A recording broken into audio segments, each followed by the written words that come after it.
ఈ star ఫ్రూట్లో calories అయితే 31 calories ఉంటాయి.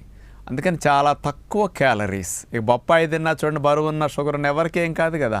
స్టార్ ఫ్రూట్ ఫ్రెండ్లీ ఫ్రూట్ అనమాట అందరికీ. మరి ఇందులో కార్బోహైడ్రేట్ చూస్తే 7 గ్రామ్స్ ఉంటాయి అంతే. ప్రోటీన్ తీసుకుంటే 2 గ్రామ్ ప్రోటీన్, ఫ్యాట్ అస్సలు ఉండదు. ఫైబర్ 3 గ్రామ్ ఫైబర్ ఉంటుంది. ఇక ఇందులో విటమిన్ సి ముఖ్యంగా 35 మిల్లీగ్రాములు ఉంటుంది. ఫోలిక్ యాసిడ్ 12 మైక్రోగ్రామ్స్ ఉంటుందన్నమాట. ఫోలిక్ యాసిడ్ ఇలాంటివన్నీ ముఖ్యమైన సూక్ష్మ పోషకాలు, స్థూల పోషకాలు స్టార్ ఫ్రూట్లో ఉన్నవి. ప్రధానంగా 91% వాటర్ అనుకోండి అది.